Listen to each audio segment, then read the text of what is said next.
പടിഞ്ഞാറങ്ങാടി ഇനി വിലക്കുറവിന്റെ വലിയ അങ്ങാടി Almiya hypermarket and electronics Padinjarangadi. Wayanad ദുരന്തബാധിതർക്ക് സംസ്ഥാന സർക്കാർ സമഗ്ര പുനരധിവാസ പാക്കേജ് പ്രഖ്യാപിക്കണമെന്ന് വെൽഫെയർ പാർട്ടി ജില്ലാ സെക്രട്ടറി അഷ്റഫ് അലി കട്ടുപ്പാറ ആവശ്യപ്പെട്ടു. വെൽഫെയർ പാർട്ടി പെരിന്തൽമണ്ണ മണ്ഡലം നേതൃസംഗമം ഉദ്ഘാടനം ചെയ്ത് സംസാരിക്കുകയായിരുന്നു അദ്ദേഹം. വെൽഫെയർ പാർട്ടി പെരിന്തൽമണ്ണ മണ്ഡലം നേതൃസംഗമത്തിൽ ഭാരവാഹികളും പ്രവർത്തകരും ഉൾപ്പെടെയുള്ളവർ പങ്കെടുത്തു.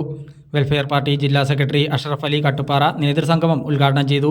കേരള ചരിത്രത്തിലെ ഏറ്റവും വലിയ പ്രകൃതി ദുരന്തത്തിന് ഇരയായ വയനാട് മുണ്ടക്കൈ ചൂരൽമല പ്രദേശങ്ങളിലെ ദുരിതബാധിതരായ ജനങ്ങൾക്ക് വേണ്ടി സർക്കാർ പ്രത്യേക സാമ്പത്തിക പാക്കേജ് പ്രഖ്യാപിക്കണമെന്ന് അദ്ദേഹം ആവശ്യപ്പെട്ടു.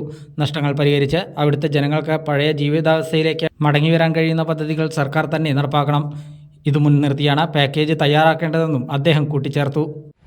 മലപ്പുറം ജില്ലയിൽ നിന്ന് 400 പ്രവർത്തകരെ, മലപ്പുറം ജില്ലയിൽ നിന്ന് മാത്രം 400 പ്രവർത്തകരെ നമുക്ക് പറഞ്ഞയക്കാൻ കഴിയും.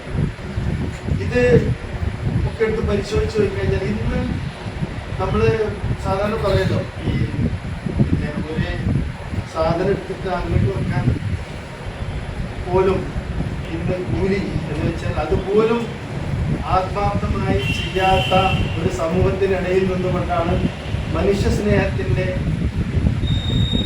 മൂല്യങ്ങളുടെ, മാനുഷിക മൂല്യങ്ങളുടെ അതിൻ്റെ ഏറ്റവും ഉദാത്തമായ മാതൃക കാണിച്ചുകൊണ്ട് ആയിരക്കണക്കിന് പ്രവർത്തകർ, സ്ത്രീകളായിക്കോട്ടെ പുരുഷന്മാരായിക്കോട്ടെ, 2 ആഴ്ചയിലധികമായി അവിടെ പ്രവർത്തിച്ചുകൊണ്ടിരിക്കുക. ദുരന്തഭൂമിയിൽ കൈത്താങ്ങായി പ്രവർത്തിച്ച മണ്ഡലത്തിലെ 34 ടീം വെൽഫെയർ പ്രവർത്തകരെ നേതൃസംഗമത്തിന്റെ ഭാഗമായി ഉപഹാരം നൽകി ആദരിച്ചു.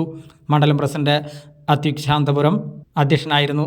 മണ്ഡലം സെക്രട്ടറി നൌഷാദ് അലി ഏലംകുളം, KSTM സംസ്ഥാന കമ്മിറ്റി അംഗം ഷെയ്ഖ് മുത്തോട്ടി, പി റഹ്മത്ത് തുടങ്ങിയവരും പരിപാടിയിൽ പങ്കെടുത്ത് സംസാരിച്ചു.